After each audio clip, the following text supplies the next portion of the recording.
এগরায় সবুজ ধ্বংসে চর্চা। বিজেপি পঞ্চায়েত প্রধানের বিরুদ্ধে অনুমতির বেশি গাছ কাটার অভিযোগ। গত 15ই মার্চ বিজেপি প্রধানের বিরুদ্ধে বিক্ষোভ তৃণমূলের। পাল্টা প্যারোডিতেই তৃণমূলকে খোঁচা বিজেপি।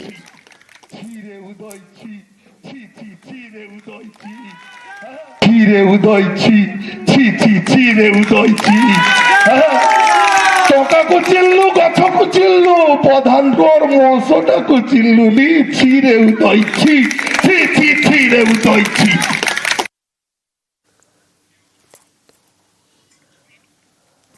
পাল্টা প্যারোডিতেই তৃণমূলকে খোঁচা বিজেপির, শুনলেন আপনারা।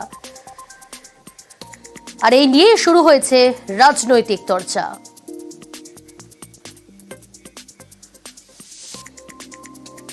এই ইস্যু তো তারা দিয়ে রাখতে চাইছে, কারণ এই ইস্যুর মধ্যে কোনো কিছুই নেই।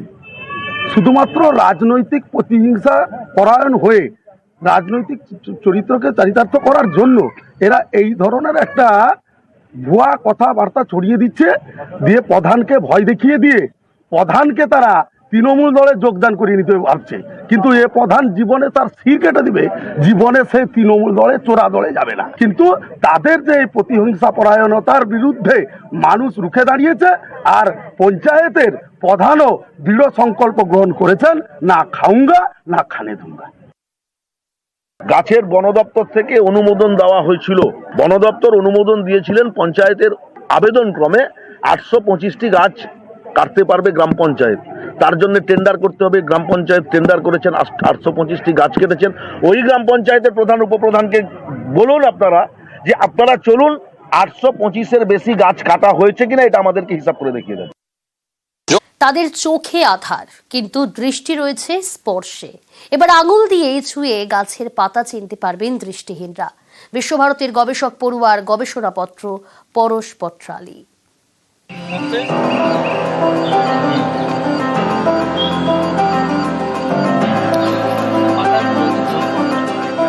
দেখার ক্ষমতা না থাকলেও দেখতে পাবেন। আঙুল দিয়ে ছুঁয়েই মনের মধ্যে আঁকা যাবে ছবি, চেনা যাবে গাছ। হ্যাঁ, যে এইরকম শেপের হতে পারে, সেক্ষেত্রে এটা আমাদের জানা হলো পেপারে তো। গাছের পাতা ছুঁয়ে গাছ সম্পর্কে জানার উপায়। বিশ্বভারতীর লাইব্রেরিতে রাখা পরশ পত্রালী।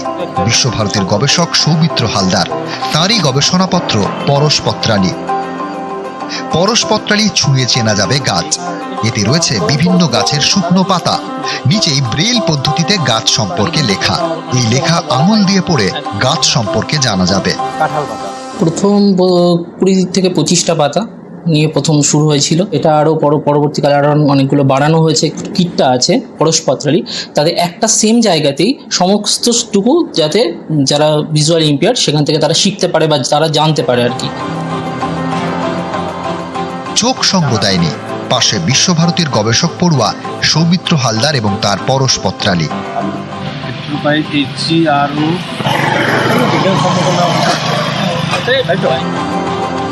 বীরভূম থেকে ইন্দ্রজিৎ রুজ, নিউজ 18 বাংলা।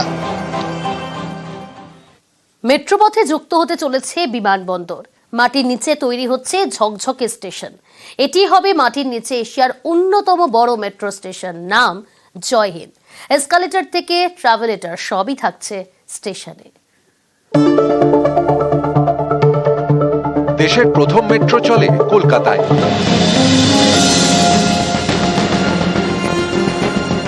সেই মেট্রো সম্প্রসারণের কাজ চলছে। শীঘ্রই মেট্রো পথে যুক্ত হতে চলেছে কলকাতা বিমানবন্দর। জোর কদমে স্টেশন তৈরির কাজ চলছে। স্টেশনের নাম জয় হিন্দ। কলকাতা মেট্রোর অরেঞ্জ লাইন অর্থাৎ গড়িয়া বিমানবন্দর রুটের প্রান্তিক স্টেশন, আর রেড লাইন অর্থাৎ নোয়াপাড়া বারাসাত রুটের গুরুত্বপূর্ণ জংশন স্টেশন। মাটির 14 মিটার নিচে তৈরি হচ্ছে স্টেশন।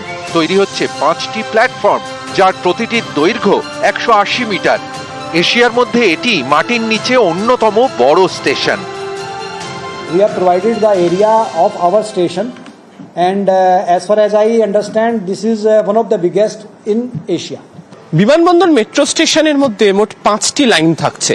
এর মধ্যে প্ল্যাটফর্ম 1 এবং প্ল্যাটফর্ম 2 সেখান থেকে হচ্ছে নোয়াপাড়া থেকে এয়ারপোর্ট থেকে নোয়াপাড়া পর্যন্ত যাতায়াত করতে পারা যাবে। এর পাশাপাশি যেহেতু গড়িয়া থেকেও বিমানবন্দর পর্যন্ত মেট্রো এসে বারাসাত পর্যন্ত যাবে, তার জন্য 3টে প্ল্যাটফর্ম বানানো হচ্ছে, 3 নম্বর, 4 নম্বর, 5 নম্বর, যেগুলোকে বলা হচ্ছে অরেঞ্জ লাইনের প্ল্যাটফর্ম।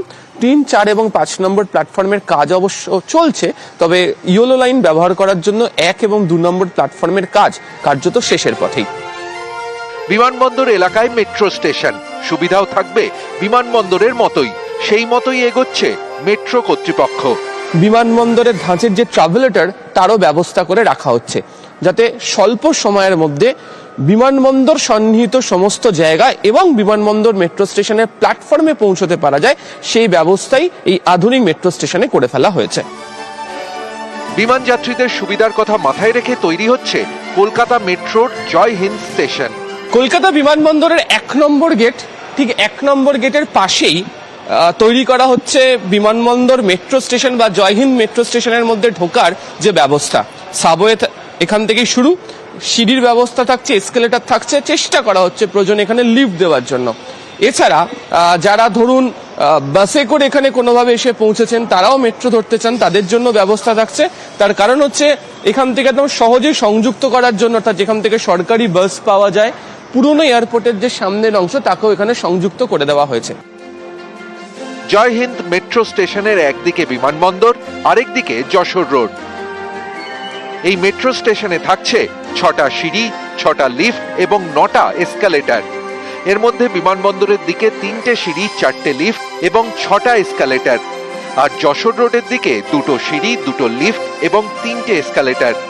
বিমানবন্দরের দিকে থাকছে 330 মিটার লম্বা এবং 11 মিটার চওড়া সাবওয়ে। আর যশোর রোডের দিকে সাবওয়ে 270 মিটার লম্বা আর চওড়ায় 13 মিটার। এর সাবওয়ে তৈরি করার ক্ষেত্রে বিশেষ নজর দেওয়া হয়েছে। এই যে রাস্তাটি একদম সোজা চলে যাবে হচ্ছে যশোর রোড পর্যন্ত, সেখানে বিমানবন্দরের 5 নম্বর গেটও তৈরি করা হয়েছে। এর সঙ্গে সঙ্গে এই সাবওয়েকেও সংযুক্ত করে দেওয়া হচ্ছে অপর একটি 4 নম্বর বলে গেট দিয়ে, যেটা কলকাতা বিমানবন্দরের মধ্যে যে পুলিশ ব্যারাক রয়েছে সেখানের সঙ্গে সংযুক্ত করে দেওয়া থাকছে। ফলে বিভিন্ন দিক থেকে প্রচুর সংখ্যক মানুষজনও এই চওড়া সাবওয়ে দিয়ে হেঁটে যাতায়াত করতে পারবেন। মাটির নিচে বিরাট মেট্রো স্টেশন, এখানে মাটির নিচেই তৈরি হবে 48 মিটার চওড়া রেল ইয়ার্ড, থাকবে 5টি লাইন। ইতিমধ্যেই দমদম থেকে নোয়াপাড়া হয়ে দমদম ক্যান্টনমেন্ট মেট্রো স্টেশন পর্যন্ত commissioner of railway safety metro চলাচলের অনুমতি দিয়েই দিয়েছে। বিমানবন্দর পর্যন্ত মেট্রো চালানোর জন্য অনুমতি মে মাস নাগাদ চলে আসবে আশাবাদী মেট্রো কর্তৃপক্ষ। আর তারপরেই দেশের মধ্যে এবং এশিয়ার মধ্যেও বৃহত্তম আন্ডারগ্রাউন্ড মেট্রো স্টেশন হিসাবে বিমানবন্দর বা জয় হিন্দ মেট্রো স্টেশন পুরোপুরিভাবে যাত্রীদের জন্য ব্যবহার করতে দেওয়ার অনুমতি দেওয়া হবে। ক্যামেরা সুব্রত জানার সাথে আবির ঘোষাল, নিউজ 18 বাংলা, কলকাতা।